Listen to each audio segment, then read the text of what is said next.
Hey, what's up? It's Jim, and today I'm going to talk about Too Fast, Too Furious from 2003. This is probably the least liked Fast and Furious film. If you look at any rankings of the Fast and Furious movies, this is always either last or second to last. It's kind of an awkward sequel and an awkward entry into the franchise, as the franchise really hadn't figured out where it was going to go after the success of the first film. And although this film was a success, actually it did pretty well, very close to the original's gross, and surprisingly so, and did financially just pave the way for other sequels to be made. It doesn't do what the films would eventually become with Justin Lin and screenwriter Chris Morgan, and they kind of had this self-awareness ridiculousness to it. These have always been kind of dumb lunkhead movies, but this is before they owned up to their crazy stupid bullshit and started getting into like Ocean's 11 type heists. This is doing what most sequels traditionally do, which is sort of remake the first one in a different context with as many cast members as they can hopefully get back from the first film. And this one only had Paul Walker. In fact, it's the only Fast and Furious film to not feature Vin Diesel at all, although Tokyo Drift he's only in a cameo, but still that's pretty notable, as Vin Diesel's kind of the heart and soul and the diesel that runs the Fast and Furious franchise, and without him it just sort of doesn't work as well. Particularly that this film isn't crazy enough and silly enough to really take advantage, and honestly not self-aware silly enough. It is silly and ridiculous, but not in that fun way, more in that this is a silly stupid blockbuster, not in that like, oh my god, this is a hilarious stupid blockbuster like Fast 5 and films after that really have done. Too Fast and Furious is just a silly and ridiculous early 2000s movie, and that's probably the most fun it can offer. And even though it brings in John Singleton directing his only entry into the franchise and bringing probably the only Oscar nominated director, I believe, into the franchise, or at least the only one nominated for Best Director, making kind of one of the more ridiculous ones. But the one thing it does bring to the franchise, which I think has constantly endured, which is stupid fucking punny titles. But I guess the difference between Fate of the Furious and Fast 5 and all the others is that Too Fast, Too Furious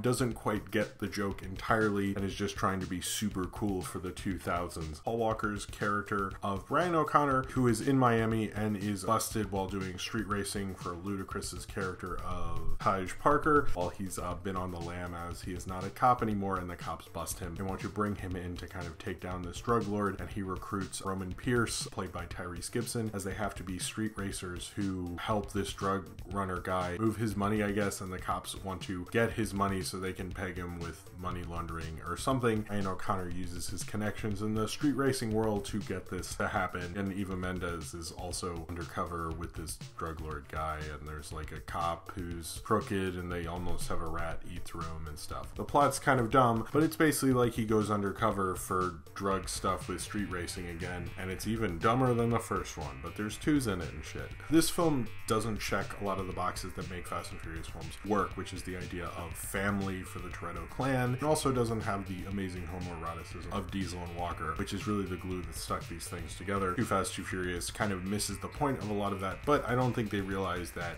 there would be 8 of them and they would just keep going. And I think at this time most of us thought it would just have dumb numbers in them and they'd have dumb punny titles, which I guess that part turned out to be true. Vin Diesel and director Rob Cohen, who directed the first one, did not come back as they were making Triple X. And Vin Diesel actually, in an interview with Variety, said that Universal Studios approached it like they did sequels in the 80s and 90s, when they would drum up a new story unrelated for the most part and slap the same name on it. And that's sort of true. It is really unrelated, and Tyrese is supposed to be kind of the Vin Diesel part. They're really trying to just use the same kind of idea as the original in a very kind of typical sequel way, where they use kind of the similar format. You know, this is the format we used last time, so you'll probably love it again. I don't know if this franchise would have survived had they kept making them this way. Certainly it wouldn't have, as Tokyo Drift was the next one. It didn't look like Paul Walker was coming back for that. But Too Fast, Too Furious is kind of your typical studio sequel, where they're like, well, we have to get something out fast. We have to get something out quickly. There's no way to not say it punny, which I guess is appropriate for this movie. We have to get something that's similar to the original, which I guess this sort of does and sort of doesn't, as it kind of tries to change some things up and kind of tries to do them the same. They also bring in director John Singleton. Now, a lot of people bulk, and especially at the time,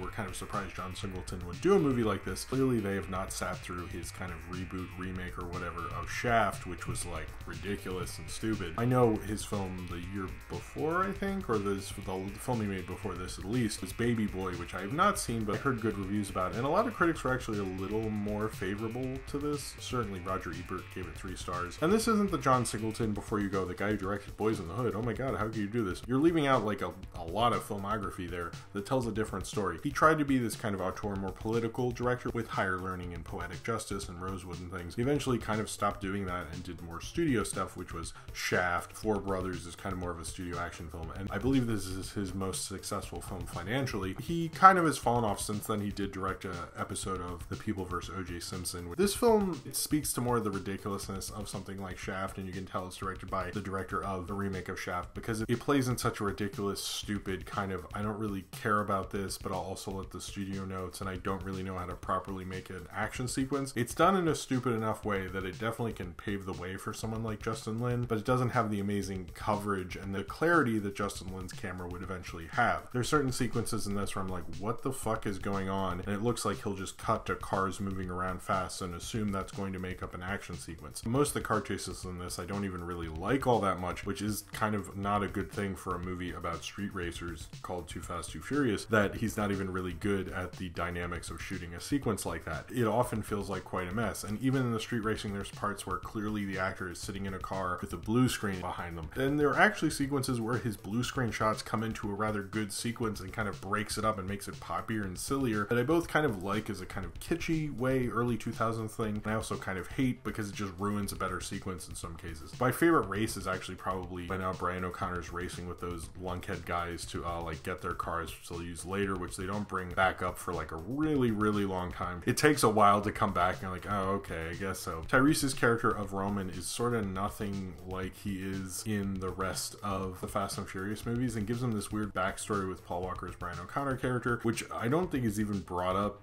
after this movie. And I like Roman in the rest of the films, and I probably would have liked him being Roman from those films in this one, but the character he's in this I don't really like all that much, and he doesn't really have the kind of the homoerotic tension, but also the tension that Paul Walker and Vin Diesel just like sort of naturally had in kind of a shitty acting way. Tyrese is both trying, but also, you know, he's not the greatest actor ever, so you put a lot of effort into something in kind of weird ways that felt a little improv-y, which apparently Singleton embraced on set and didn't feel like honestly right. It felt more obnoxiously lunkhead, but not in the fun way, more in the stupid way. And Paul Walker is kind of just Paul Walker as usual, but I thought he did alright in this, although he's wearing like board shorts in most of it, which is like a weird choice for a cop. And I did like Ludacris's character in this. It's pretty much the Luda we would know throughout all the Fast and Furious films. This is probably the character who would continue on that I like the most. Eva Mendes is kind of interesting that she's in this, as well as Devon Aoki, who I haven't really seen in much since, but apparently she's a famous supermodel, and I don't know anything about fashion, so I'm sure her career is much better than mine. But I like that Tom Berry as Bilkins from the first film comes back. I think he stops coming back after this film. And I like James Raymer, who feels like he just goes from 0 to 100 at the drop of a hat in craziness, but he's the kind of character actor who's just like amazing at that sort of thing. One time actually in college I got really drunk and made nachos with a friend,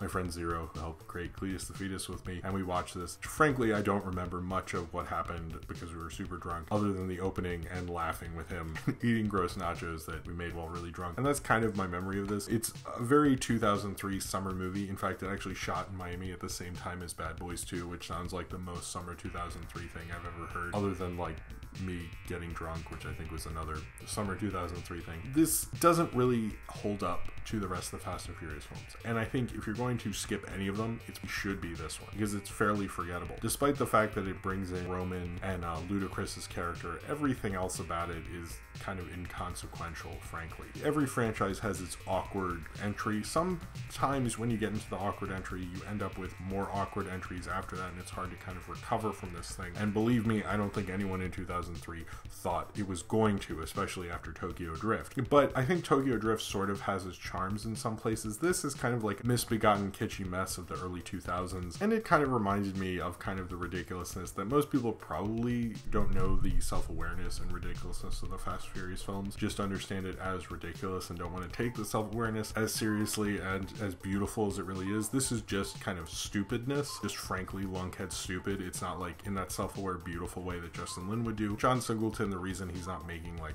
crazy movies anymore, I mean, he directed the Taylor Lautner action movie as well, is because he's frankly just not a really great action director. It shows that a director who really had something to prove could do something with it. I don't know if Singleton really had that in him, but after seeing a movie like Shaft recently on cable, if I was a big studio executive, I would not really want him directing anything other than, like, you know, the Fast and Furious sequel, when no one took that franchise that seriously. Maybe a little seriously, but you knew it was going to be day-glow and weird. They had so much neon under the cars in this movie. They actually had an expert on how to shoot neon on film. They actually had one of those for this movie because of all the neon under the cars. This movie's so Miami in 2000, and they even had Eva Mendes, who's in the Will Smith Miami video. This is just like kind of a trashy Axe body spray kind of a movie, and it's sort of beautiful and amazing at it, and I don't think it's horrible or anything. I think it's kind of interesting for what it is and all that. It's kind of like an interesting snapshot, and it reminds you of the pure stupid muscle milk kind of ooze that Fast 5 kind of was born out of, came on the beach of cinematic history to become the glorious ridiculousness summer impossibility that it really became. Too Fast, Too Furious probably adds to the fact that, like, how the fuck did we get to this point with Fast and Furious movies? But it kind of works in its juxtaposition to the other films, but it doesn't work on its own. On its own, it's just kind of like a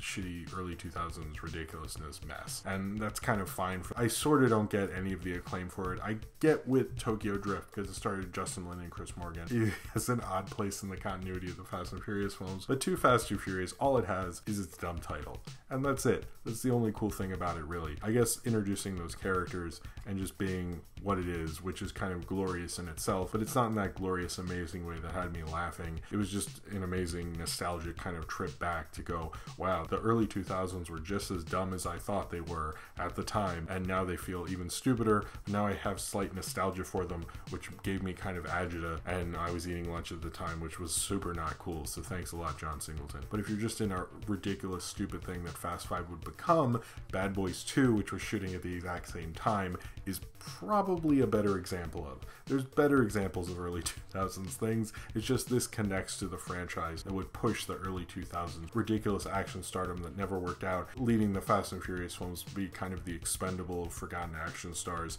that most of us really laughed at. And having an Ocean's 11 thing and fighting a tank and driving through airplanes and things, that's what makes the Fast and Furious films amazing. This is kind of the things that made those stars irrelevant enough to only be doing Fast and Furious films for the rest of their lives, which is probably their natural state of being anyway. I like Too Fast, Too Furious because it made the purgatory that is the Fast and Furious films continue on for all of us to enjoy for all time and to trap these characters in forever. As a Fast and Furious film, it is probably the least notable one other than its title. And then after that, you can probably just laugh at its title and know where these guys came from, but it doesn't really lead to much in terms of the franchise. Although you don't really need to know that much about the franchise anyway. In terms of a laughable, stupid, really crazy franchise, it is probably the one that goes more into the stupid bad quality than the stupid fun quality. So if you've seen Too Fast, Too Furious and you would like to talk about it, then comment below in the comments and subscribe if you would like to.